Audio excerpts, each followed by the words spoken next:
Hello everyone, my name is Nathan. I just wanted to create a video series and talk about my journey with mental health. It's going to be a multi-part series because I've had a long battle with mental health. And I really just want to get my story out there because I have a lot of stuff going on right now, like with my mental health, and just like some other legal stuff that's related to my mental health. So I don't really know what is going to happen to me. I don't know what's going to be the result. So I just want to get my journey out, my video out there, get my story out there, and talk about my journey, and just have it out there. So no matter what outcome comes of this, whether my mental health wins out or there's jail, I don't really know what's going to happen. So like I said, I just want to get my journey out, my story out there about my journey with mental health. It's going, like I said, it's going to be a long web series. I hope that those who do watch it support me and provide good positive feedback. Please click the like button and please subscribe to my YouTube channel. And so let's get started. So my first mental health struggle, like that I can think about right now, and like I've been going to therapy lately, and like this has come up. So we're gonna go way back to pre-elementary age, probably like 3, 4 years old. And my fondest memory, which is the worst memory ever, for a young kid, and I mean, a lot of people think that it doesn't happen to males, but like when I was 3 or 4 years old, I was sexually abused by my mom's boyfriend at the time's daughter. The worst thing is, looking back on it, he knew that it was happening and never put an end to it. He just let it continue and continue and continue and continue. The worst part is that I saw my first um, female genitalia at the age of like between 3 and 4, maybe years old, before even went to elementary school. So maybe even 5. Because it did happen for a while, even after I was in elementary school, it continued. Um, so, but anyways, like I said, I saw my first female genitalia. I performed oral sex on a female before I was even in elementary school. Um, like I said, it's just like I just keep having those memories of, being sexually abused at a pre-elementary age. And, there was no justice for me because I didn't think there was anything wrong with it. I thought it was like perfectly fine because, at that age you're naive. You just don't know what's happening in your life. You just don't know that it's wrong. And I honestly never realized it was wrong until I was even out of high school.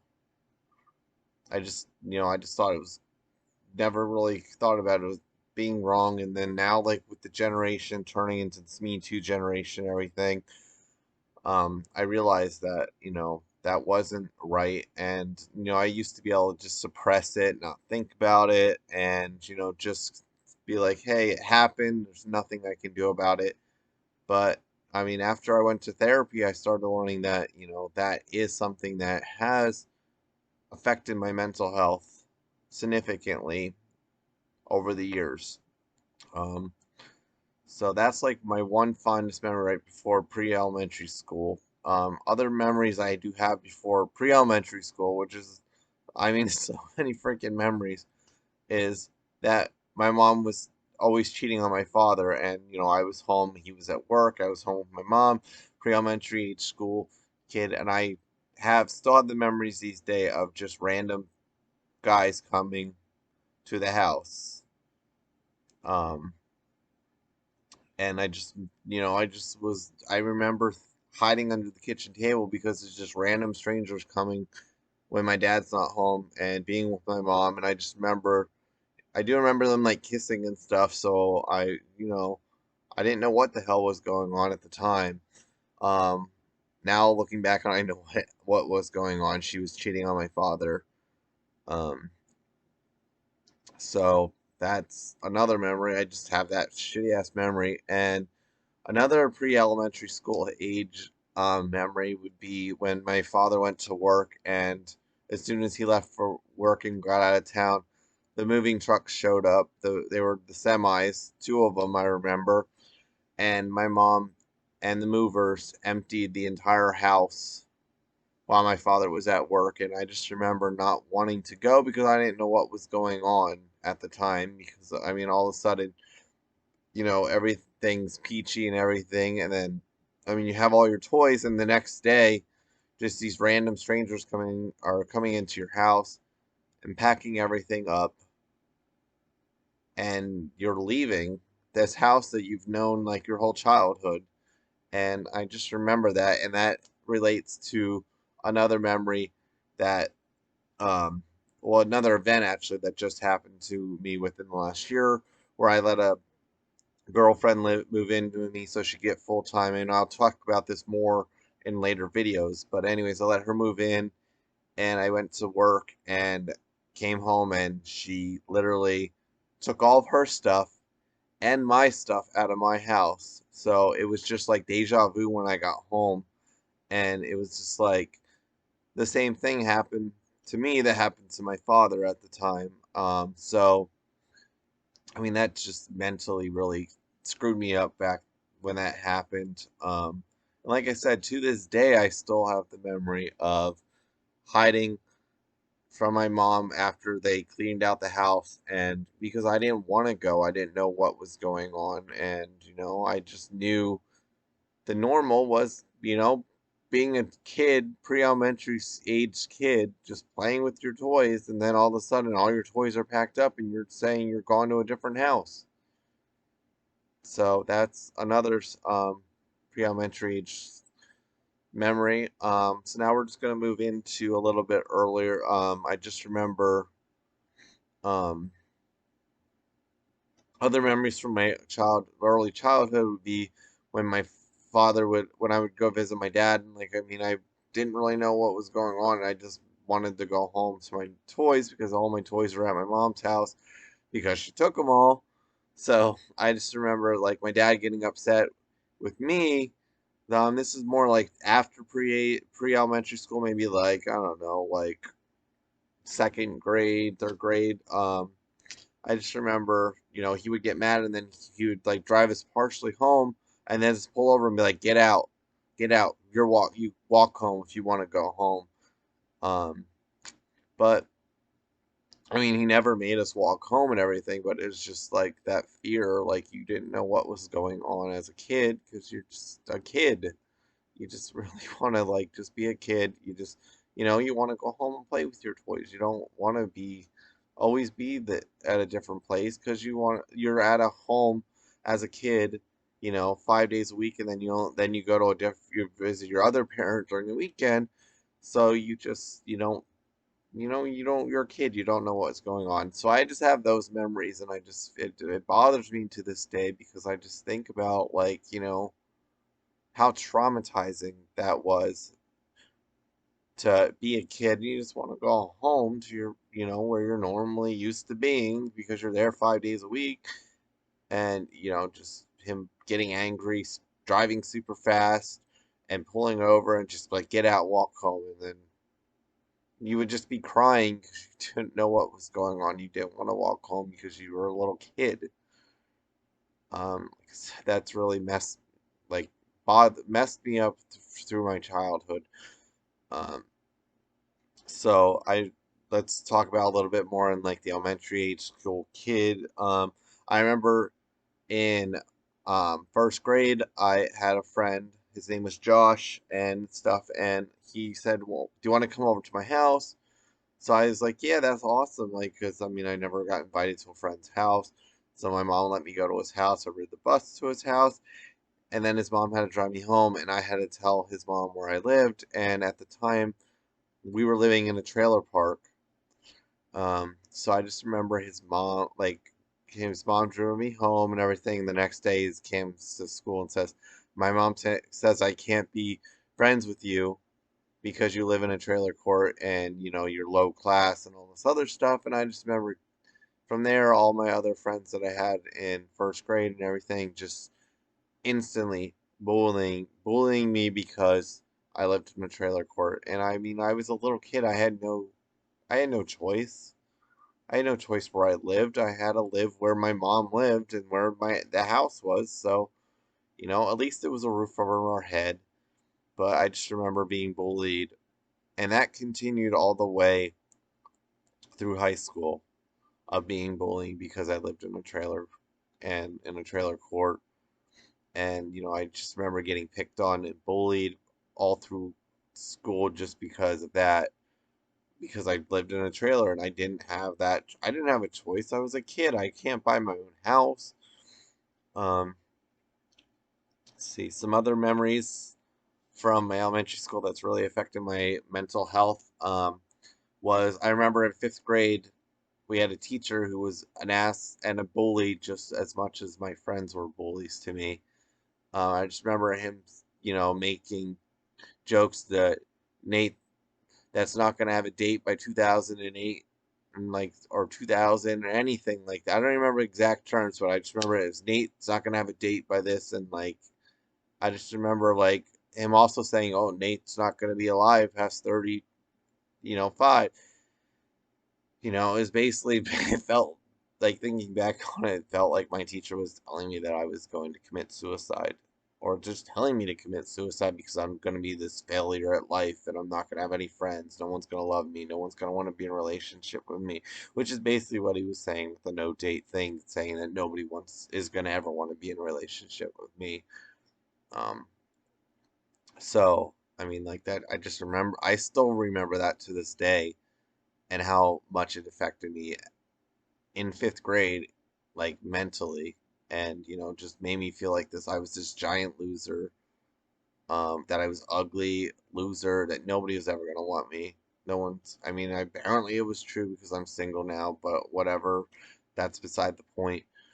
Um, I know. I just remember that bullying on top of that, because, I'm still getting bullied because I live in a trailer court now. I'm getting bullied because everyone thinks the teacher's so cool, like making fun of me, so everyone else makes fun of me and starts doing the little chant of Nate's not going to have a date and Nate's not going to live past 35 and all this other stuff. And I just remember thinking back on it, I'm like, I, my whole fifth grade year was getting bullied by the teacher and classmates. I feel like that's probably what's given me all this bullying, probably what gave me the social anxiety and, the fear of being friends with people because I'm going to get bullied. I'm going to get judged because of where I live. I'm going to get judged by freaking people that are supposed to be your teacher and that are supposed to support you and, help you grow. Um, So I just remember, like, that I still look back at that. I'm like, maybe that's true because I'm single. I'm a failure at life according to a lot of people because like when everything that happened that's going on with the legal stuff right now, I got messages from my friends telling me they couldn't be my friends anymore, telling me they couldn't support me. I got random messages from people telling me that I should just commit suicide, that I should kill myself because I'm a horrible person. Um, and I just remember, you know, I had actual friends that I was friends with and worked with for 8 years that were like, you should just kill yourself because you're this horrible person. And, before that, all knew I had a mental health struggle and they were all supportive. But then as soon as something major happens and stuff, which, was caused by being on the wrong medications because I was misdiagnosed, even though I kept telling them what was wrong with me and that my symptoms were getting worse. I still was misdiagnosed. Nobody would listen. I was on the wrong meds, and that's besides the point. We'll get to that in later episodes. This is more like towards a childhood thing. But like I said, I just remember looking back with just the elementary school age and before, well, being sexually abused by my mom's boyfriend's daughter, who was, I think she was at least 10 or 12 at the time, and I was only like 3 or 4, so there was a huge age difference. I just remember, like, I mean, I thought at that time I just didn't really think anything was wrong with it. I thought it was the coolest thing ever, but now that I look back on it, it was totally wrong.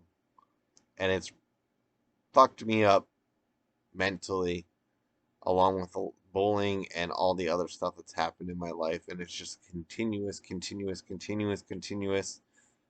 strain on, my mental health over those elementary years. And on top of all that, I do also remember, you know, if I was alone for even like a minute or two, like if my dad or my mom went outside or like did something, and then I would feel this loneliness because I had been bullied, I had been sexually abused. I just had this longing for, you know, somebody to be socialized with, I guess, because I mean that's really when my feelings of loneliness and depression and anxiety when I was alone, and I just didn't know how to deal with it at a young age. And my unfortunately, my parents didn't recognize it, and